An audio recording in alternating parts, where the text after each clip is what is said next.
बच्चों, कैसे हो आप? ठीक हो? आज मैं आपके लिए एक नई स्टोरी लाई शेख चिल्ली की। आप जानते हैं शेख चिल्ली कौन था? नहीं जानते? ओके, मैं बताती हूँ। शेख चिल्ली एक ऐसा व्यक्ति था जो दिन के समय में सपने देखता था, बड़े बड़े सपने, जिसको पूरा करना नामुमकिन था। एक बार शेख चिल्ली की तबीयत खराब हो गई और वो डॉक्टर के पास दवाई लेने गया। डॉक्टर के पास दवाई लेने गया तो डॉक्टर ने दवाई तो दे दी और साथ में ही कहा कि आज तुम घर जाकर के सिर्फ खिचड़ी खाओगे। क्या खाओगे? खिचड़ी खाओगे। वो शेख चिल्ली बोलता रहा, ठीक है, खिचड़ी ही खाऊंगा। जैसे ही वो हॉस्पिटल से बाहर आया तो बाहर किसी चीज को देखकर वो सपने देखने लगा। सपना देखते देखते उसकी आंख लग गई। जब वो उठा तो वो भूल गया कि डॉक्टर ने उसको क्या कहा था खाने को। डॉक्टर ने कहा था खिचड़ी, लेकिन वो भूल गया खिचड़ी को और उसको क्या याद रहा? खाचिड़ी खाचिड़ी खाचिड़ी, खाचिड़ी खाचिड़ी खाचिड़ी। तो वो चलने लगा अपने गांव की ओर।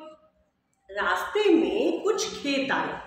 खेतों में किसान चिड़िया को उड़ा रहे थे, क्योंकि चिड़िया जो है वो उनकी फसल को खा रही थी, खराब कर रही थी। तो वो बार बार उड़ाते चिड़िया को, चिड़िया आके फिर बैठ जाती। इतने में ही उन्होंने शेख चिल्ली के ये शब्द सुने, खाचिड़ी खाचिड़ी खाचिड़ी। किसानों ने तो पकड़ लिया शेख चिल्ली को। अरे तुम ये क्या बोलते जा रहे हो? खाचिड़ी खाचिड़ी खाचिड़ी। हम सुबह से परेशान हो रहे हैं चिड़िया को उड़ा उड़ा कर, और तुम बार बार बोल रहे हो कि खाचिड़ी खाचिड़ी खाचिड़ी। तो शेख चिल्ली ने कहा, तो मुझे क्या बोलना चाहिए? तो उन किसानों ने बताया, तुम बोलो उड़चिड़ी उड़चिड़ी उड़चिड़ी। तो अब शेख चिल्ली बोलने लगा। क्या बोलने लगा वो? उड़चिड़ी उड़चिड़ी उड़चिड़ी। आगे गया, थोड़ी दूर शिकारी बैठे थे अपना जाल बिछा के। वो वेट कर रहे थे शिकारी कि पक्षी उस जाल में फंसे और वो उसको बाजार में जाकर के बेचेंगे और पैसे कमाएंगे। वो सुबह से वैसे ही परेशान थे कि कोई भी पक्षी उनके जाल में फंस नहीं रहा था, कोई भी चिड़िया नहीं फंस रही थी। तो वो बहुत परेशान थे। इतने में ही उन्होंने शेख चिल्ली के ये शब्द सुने, उड़चिड़ी उड़चिड़ी उड़चिड़ी। तो भाई उन्होंने तो शेख चिल्ली को पकड़ लिया और कहा कि तुम ये क्या कह रहे हो? उड़चिड़ी उड़चिड़ी। अगर चिड़िया उड़ जाएगी, जाल में नहीं फंसेगी, तो आज हम अपने बच्चों को भोजन कैसे देंगे? कैसे हम उनके लिए खाना लेके जाएंगे? तुम ऐसे बोलो, आते जाओ फंसते जाओ, आते जाओ फंसते जाओ, आते जाओ फंसते जाओ। तो शेख चिल्ली वही बोलने लगा, आते जाओ फंसते जाओ, आते जाओ फंसते जाओ। इतने में क्या हुआ, वो चलता जा रहा था ये बोलते हुए कि वो दोबारा भूल ना जाए। इतने में ही कुछ पुलिस वाले चोरों को पकड़ कर ले जा रहे थे।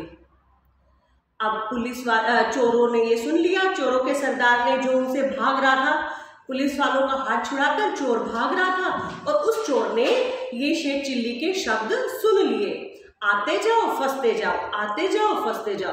तो उन्होंने भी शेख चिल्ली की बहुत पिटाई की और कहा कि तुम्हें ऐसे नहीं बोलना, तुम ऐसा क्यों बोल रहे हो? आते जाओ फंसते जाओ, आते जाओ फंसते जाओ। ऐसे कहो, लाते रहो रखते रहो, लाते रहो रखते रहो।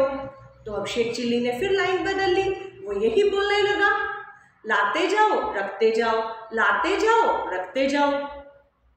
आगे चलते हुए रास्ते में पता है क्या आया? एक शमशान भूमि।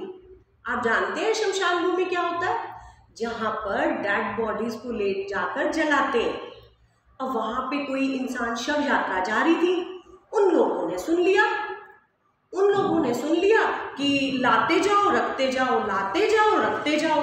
तो उसके परिवार वालों ने, जो शव यात्रा में शामिल थे, पकड़कर शेख चिल्ली की बहुत पिटाई की। बोले तुम ये क्या बोलते जा रहे हो? लाते जाओ रखते जाओ, लाते जाओ रखते जाओ। अरे ऐसा कहो कि भगवान ऐसा किसी के साथ ना करे, भगवान ऐसा किसी के साथ ना करे। तो अब शेख चिल्ली ने फिर लाइन बदली, वो बोलने लगा, भगवान ऐसा किसी के साथ ना करे, भगवान ऐसा किसी के साथ ना करे। तो आगे क्या हुआ, एक बारात जा रही थी। बारात में सभी परिवार वाले नाच रहे थे। उन्होंने ये बात सुन ली। अब फिर उन्होंने पकड़ लिया और अब की बार उसकी खूब पिटाई की। उन्होंने कहा कि इसको मार मार के इसकी खिचड़ी बना दो। तो शेख चिल्ली को ध्यान आया, कहता भाई मत मारो मत मारो, मुझे याद आ गया क्या खाना है मुझे, खिचड़ी खिचड़ी खिचड़ी। तो वो घर पहुंचा और उसने खिचड़ी बनाकर खाई। अब देखो सपने देखने लगा और अपनी सारी बात को ही वो भूल गया। एक छोटे से शब्द खिचड़ी ने क्या किया, उसकी बहुत पिटाई करवाई रास्ते में। कैसी लगी? पता बच्चों, ये स्टोरी मुझे मेरे दादाजी सुनाते थे। हर स्टोरी का कोई मॉरल हो ऐसा ज़रूरी नहीं है, पर कुछ स्टोरीज हमें बहुत अच्छी लगती हैं, जैसे कि ये स्टोरी लगी ना। Okay bye.